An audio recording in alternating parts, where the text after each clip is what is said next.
I had a moment some time back where I was going through something, and previously I wasn't a person that was close to God in any way, shape, or form. I think I was further away from God than I thought I was at that time. And for whatever reason, I have felt that God was reaching out to me in some ways. There was a point where I was unemployed, and I was using Uber and Lyft as a way to be my primary source of income. And I would just get rides from people like here and there that would talk to me about God, as odd as that is, because a lot of times like people don't really want to talk in Uber rides, but I somehow got people who wanted to talk, and not only wanted to talk, but had testimonial about their walk in faith with God. And so I thought that was a little interesting. I'm a little hard-headed, but I'm not someone who is going to shy away from a truth if it's being introduced to me. And one thing that I can now appreciate is I can appreciate that God reaches out to us in ways that are really fitting for us, in ways that we can really hear him. Ultimately, it's going to be a choice whether we hear that or not, or whether we follow it or not, or allow him to soften our heart enough to hear him more. That's the component of free will that we have control over. But I was one to exercise my free will and to actually utilize that as a sign that something else was going on in a time where everything in my life had fallen apart. And I met this one lady who,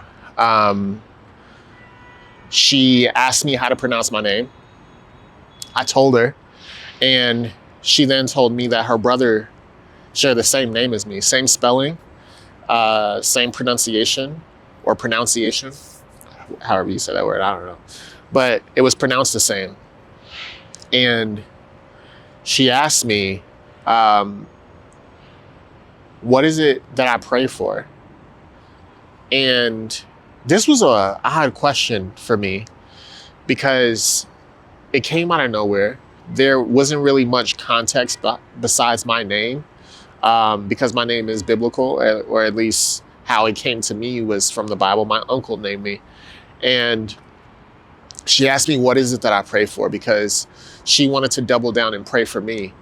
And I told her that I pray for protection. And that's a lie, because at the time I wasn't praying. But I told her that I pray for protection because I wanted her to pray that for me. And she got out the car and she said that this is the second conversation that she's had about God to a Uber driver. And she said that I was really receptive of it, and she like really felt compelled to pray for me. And so she said that she would do just that. And that was the monumental part for me, where I was like, there's something else going on here. And that was something that I was going to be receptive of. And I got more curious about God. And I realized that me being the driver in my life, I wasn't driving this car that well. And being the one who, was taking control and trying to be God in my life, I wasn't doing a good enough job in my life to facilitate it well and to actually make it fruitful. And so I was like, if everyone in my life who's ever talked about God, if he is the person that they say he is, then it should not be a problem for me to get out of this. And so I didn't know at that time, but God says that if you seek him, that you will find him. And so I didn't know that's what I was doing at the time. And I was coming across a lot of different pastors on YouTube. I was listening to sermons. I was trying to grow my understanding of God in this time where I felt like I really needed something. My back was up against the wall and I didn't have anything else. I was just barely scraping by. I had been driving Uber and Lyft for, it was nearing, at that time, I was just past my 2-year mark. I was like at 2 years and maybe like 3 months of driving Uber and Lyft, as my only source of income. And I didn't really have anything. And so in that journey of finding him, I was finding him because I was relying on this to be my last effort. If God wasn't going to be able to help me out of this, then what was? And so I ended up coming across this church, 2819, and it changed everything for me. 2819 changed everything for me. I hadn't heard a pastor speak about God in that way since the church that I was going to when I was growing up, which was the Rock of Ages. And this pastor really spoke life into me from a distance, just about walking faith. And I felt like a lot of his sermons that I was watching was speaking directly to me, which was so crazy. The way I found this YouTube channel was off of a suggestion from a video that oddly enough had nothing to do with faith. I was looking at videos about like how to run a successful business. And the suggested video that came up next, and mind you, this isn't a ride. I'm in an active Uber ride. And so Uber is just throwing other videos that are related to the one I'm watching. It threw up a video that had nothing to do with what I was watching. And I ended up finding 2819. And so long story short, I ended up watching all of the sermons that church had on YouTube. I watched every single one of them, and it really compelled me it positioned me to find God in a way that I wouldn't have known had that video never came up for me. And so I started praying. I started praying that God just reaches me in a way where I can hear him, and that he softens my heart, in a way that I can hear him and where he can guide me. And he answered that prayer. I was in my car. I found God in my car. I was in my car. I was in an active ride. I had someone in the back seat, and I'm looking up at the sky, and I'm just like thinking to myself, like, God, I don't know what you want me to do. I don't know how I'm going to get out of this. I don't know what my life is going to look like. My back's up against the wall, and I just felt defeated, like I had nothing left.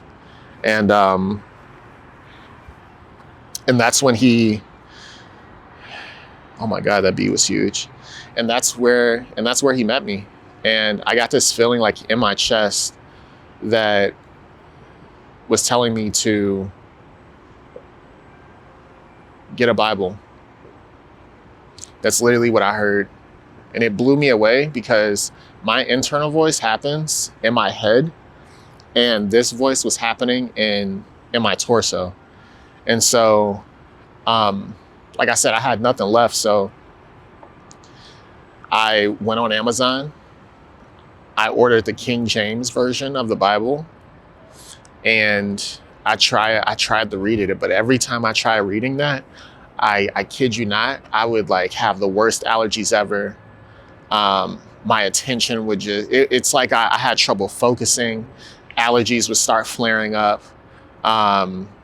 Everything and anything would happen to keep me from reading this Bible, which also threw me off because, again, I'm finding God at this point. So it was very odd to me that things were just now sporadically happening that were keeping me away from that. But it was like things encouraging me to go in a direction that was very bad. But it's like when I positioned myself to go in a direction of finding him and just making my life better, I was hit with so much resistance, mentally and physically hit with so much resistance. And so that really propelled me to be more curious about what I was dabbling into. And the King James version, I'm not going to hold you, it was very difficult for me to to actually read. And so I ended up ordering the ESV version, English Standard Version of the Bible. And I was trying to read that in between rides. I obviously can't read while I'm driving.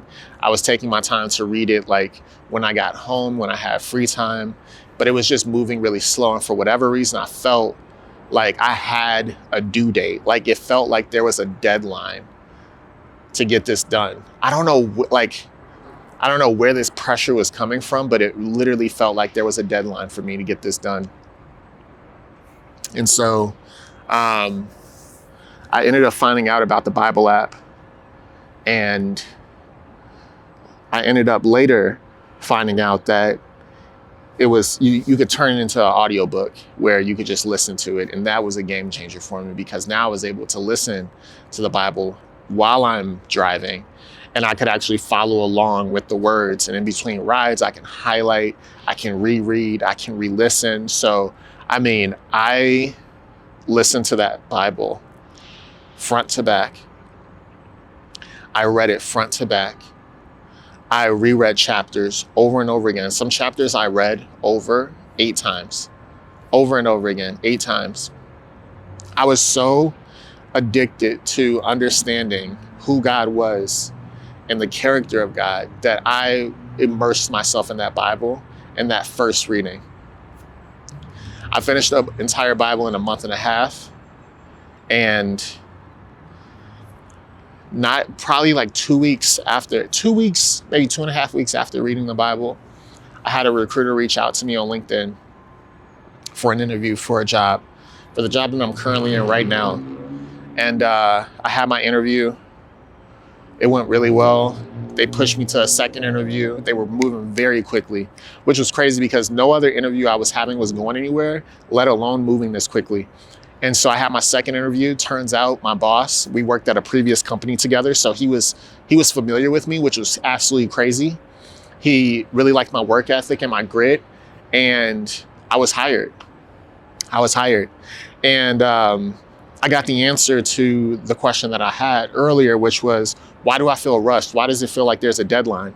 I got the answer to that question, which was the person that was in my position before they hired me had quit. And he had quit like the beginning of September. I started reading the Bible the beginning of September. And I said I finished in a month and a half. So I didn't finish until the middle of October. My boss had to step in and do his job plus the job of the role that I'm in currently. And he was doing that from the month of September, October, and then I started in November, beginning of November. So they were trying to move quickly to get somebody else in this role so that my boss didn't have to do 2 people's jobs. And I realized that like God was preparing me for a blessing that he already had in line for me before I even had prayed for something else. He already had it figured out. And like that changed everything for me. I cried so much when I found that out. I cried a lot actually when I found that out. But I had just been praying a lot to get over something that I thought was just laziness. And I realized that I'm not a lazy person. I'm just a person that never set my life up to be productive, to be successful. And through prayer and just through not only seeking God, but seeking myself, I've realized that I'm not a lazy person. And starting over was out of comfort because I was trying to be the driver of my life. And sometimes being the driver in your own life can be overwhelming when there's so much going on. And this is the first time that you're doing it. And so while some people can luck up and do it very well, I'm just not that person. And I think being honest and saying that took me a long time to do.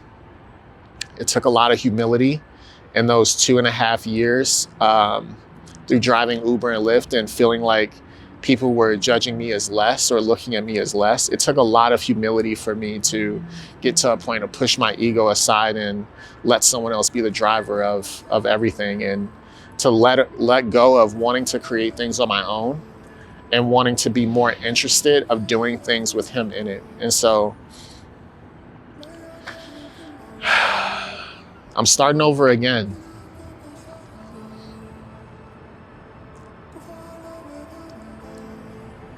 I'm starting over again. And it's not to say that I have it figured out, because I don't. But it's to say that I know what it looks like. I know what it looks like now.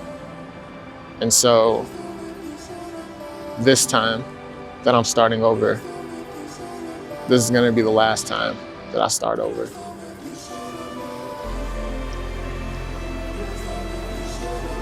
And I hope y'all join me on this ride.